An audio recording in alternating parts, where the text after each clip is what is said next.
بسم اللہ الرحمن الرحیم۔ سپریم کورٹ کی طرف سے ایک اور فیصلہ آ گیا، بڑا فیصلہ، بہت بڑا فیصلہ، بلکہ بہت ہی بڑا فیصلہ۔ یہ جناب عطا اللہ قاسمی صاحب کی حمایت میں آنے والا فیصلہ ہے۔ کبھی 19 کروڑ روپیہ عطا اللہ قاسمی صاحب سے وصول کرنے کا فیصلہ دیا گیا تھا۔ پرویز رشید بھی اس میں شامل تھے، فواد حسن فواد بھی شامل تھے، لیکن وہ فیصلہ واپس لے لیا گیا ہے۔ قاضی فائصل صاحب کی آج سپریم کورٹ ہے، اس کی طرف سے وہ فیصلہ واپس لے لیا گیا جس میں 19 کروڑ روپیہ جناب عطا اللہ قاسمی صاحب پر ڈالا گیا تھا۔ جو سپریم کورٹ کے اس فیصلے کو بہت ہی بڑا فیصلہ کہا جا سکتا ہے، جو جناب عطا اللہ قاسمی صاحب کی حمایت میں، ان کے حق میں آیا ہے۔ اس پر عطا اللہ قاسمی صاحب اور ان کے ساتھیوں کا پٹھی چھلانگیں لگانے کا حق بنتا ہے۔ بہرحال یہ عطا اللہ قاسمی مسلم لیگ نون پیپلز پارٹی اور ان کے حامیوں کے لیے بڑا زبردست موسم ہے۔ ان کے لیے ہوا کے جھونکے آ رہے ہیں، حبس میں ٹھنڈی ہوا کے جھونکے، باد صبا کے جھونکے۔ کبھی ان کے لیے باد سرسر چلا کرتی تھی، آج باد صبا ان کے لیے چل رہی ہے، جو بڑی بڑی مہکیں بھی چھوڑ رہی ہے۔ بہرحال یہ وقت کی بات ہے اور دور کی بات ہے۔ کبھی جسٹس ثاقب نثار بڑے بڑے فیصلے کیا کرتے تھے، آج ان فیصلوں کو جناب جسٹس قاضی فائصل ایک طرف پھینک کر نئے فیصلے دے رہے ہیں۔ کبھی عطا اللہ قاسمی، فواد حسن فواد، پرویز رشید زیر عتاب ہوا کرتے تھے، آج کل ان کی جگہ پر عمران خان اور تحریک انصاف کے دیگر لیڈر آ چکے ہیں۔ عمران خان اور ان کی پارٹی کی قیادت آج کل گنبد دربند کے اندر قید ہے، ایسا گنبد جس کا کوئی دروازہ نہیں ہے۔ اب کی دوسری خبر یہ ہے کہ عمر ایوب کو اپوزیشن لیڈر قرار دے دیا گیا ہے۔ قومی اسمبلی میں وہ اپوزیشن لیڈر ہوں گے۔ کافی دنوں پہلے یہ فیصلہ ہو چکا تھا تحریک انصاف کی طرف سے، ان کو نامزد کیا گیا تھا قومی اسمبلی میں اپنا اپوزیشن لیڈر، لیکن مسلم لیگ نون کے سپیکر ایاز صادق صاحب اس معاملے کو ڈیلے کرتے جا رہے تھے۔ بالآخر ان کی طرف سے ڈکلیئر کر دیا گیا کہ عمر ایوب ہی اپوزیشن لیڈر ہوں گے قومی اسمبلی میں۔ مولانا فضل الرحمان کی طرف سے بھی تھوڑی سی کوشش کی گئی تھی کہ اپوزیشن لیڈر کی سیٹ ان کے حوالے کر دی جائے۔ ادھر ملتان سے پی ٹی آئی کے منتخب ہونے والے MNA احمد ڈوگر کی طرف سے کہا گیا ہے کہ آج کل الیکشن کمیشن بڑا مصروف ہے انتخابات میں، سینٹ کے انتخابات اور دیگر انتخابات، جیسے ہی ان کو فرصت ملتی ہے تو ہو سکتا ہے کہ الیکشن کمیشن کو رحم آ جائے اور ہمارے اوپر وہ نظر کرم کر دے، کیونکہ ہمارے 2 فیصلے اس کے پاس ابھی تک بھی موجود ہیں۔ ایک تو تحریک انصاف کا یا پھر آزاد امیدواروں کا سنی اتحاد میں شامل ہونے کا فیصلہ، اور دوسرا انٹرا پارٹی انتخابات جو تحریک انصاف کی طرف سے کروائے گئے ہیں، ان کا بھی نوٹیفیکیشن ابھی تک الیکشن کمیشن کی طرف سے جاری نہیں کیا گیا۔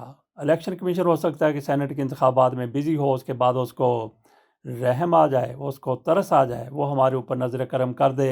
ترس آتا ہے، رحم آتا ہے، انسانوں کو آتا ہے، اور ہو سکتا ہے کہ ان میں بھی انسان موجود ہوں، لیکن جس طرح سے الیکشن کمیشن خصوصی طور پر چیف الیکشن کمیشن کے فیصلے سامنے آ رہے ہیں تحریک انصاف کے حوالے سے، تو یہاں پہ انسانیت کی امید رکھنا میں سمجھتا ہوں کہ حماقت ہے، بالکل حماقت ہے، کیونکہ وہ ایک دھڑا کٹ رہے ہیں، وہ تو ان کے ایک فریق بن کر سامنے ان کے کھڑے ہوئے ہیں۔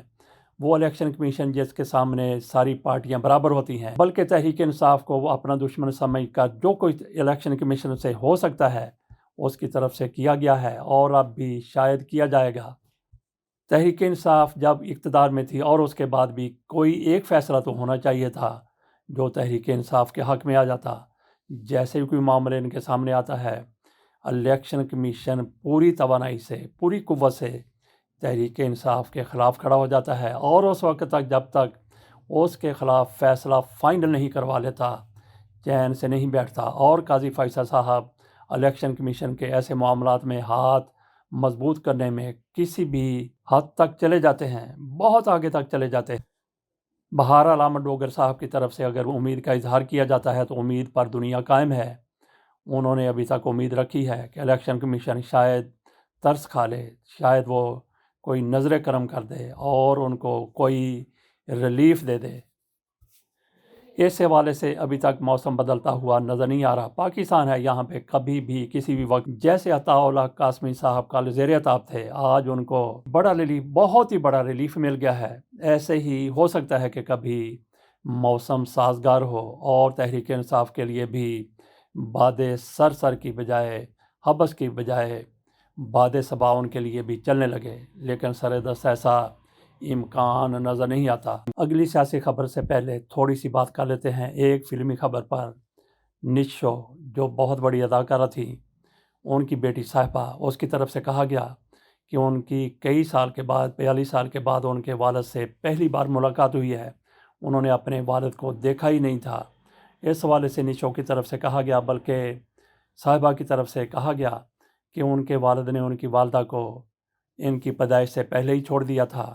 نشو نے اس پر کہا کہ ان کے والد علی امام، انہوں نے میرے ساتھ شادی کی تھی اور ہمارے گھر والے اس پر راضی نہیں تھے، تو ان کے گھر والوں نے ان کو مجبور کیا، ان پر دباؤ ڈالا، تو یہ مجھے چھوڑ کر چلے گئے۔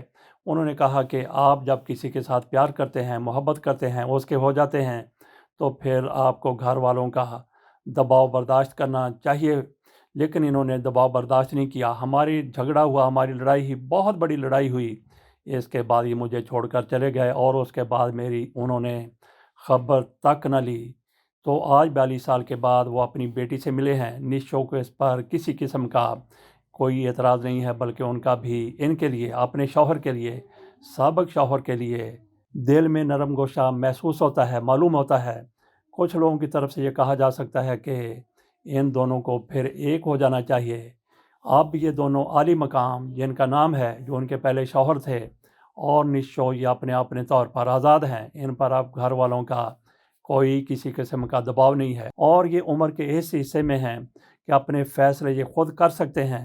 ہو سکتا ہے کہ نشو اور علی مقام یہ پھر ایک ہو جائیں، اور وہ جس طرح سے پہلے علیحدہ ہوئے تھے، ایک بار پھر وہ ان کی وہی والی زندگی شروع ہو جائے جو پیار سے، محبت سے انہوں نے شروع کی تھی۔ یہاں تک مجھے یاد پڑتا ہے نشو کے شوہر جن کے ساتھ انہوں نے بعد میں شادی کی تھی، وہ شاعر تسلیم فاضلی تھے، اور ان کے ساتھ ان کے مرنے تک تعلقات کوئی بہت بہتر نہیں ہوا کرتے تھے۔ شاید وہ شاعر ہونے کی وجہ سے فلمی شاعر تھے۔ ان دونوں نے شادی کی تھی، لیکن اس کے بعد جب ان کی زندگی کا آغاز ہوتا ہے تو پھر ان کی زندگی میں تھوڑی سی کوئی تلخی محسوس ہوتی رہی۔ یہ ان دنوں کی بات ہے جب تسلیم فاضلی صاحب زندہ ہوا کرتے تھے، اور مرنے سے پہلے وہ اتنے زیادہ اپنی آئلی زندگی سے ان کے ساتھ، نشو کے ساتھ کوئی خوش نظر نہیں آ رہے تھے۔ کہا جاتا ہے کہ تسلیم فاضلی جب شاعری کیا کرتے تھے، خصوصی طور پر محبوب اور عاشق کے حوالے سے، تو وہ ان کو سامنے رکھ کے یا سامنے بٹھا کے شاعری کیا کرتے تھے، لیکن ان کی زندگی پھر آخری دنوں میں بڑی تلخ رہی۔ وہ بہرحال دنیا چھوڑ گئے، لیکن نشو صاحبہ کے لیے ایک موقع فراہم کر گئے کہ اپنے وہ پہلے خاوند کے ساتھ ایک بار پھر زندگی گزار سکیں۔ کیا ایسا ہوگا؟ اس کا انتظار کرتے ہیں۔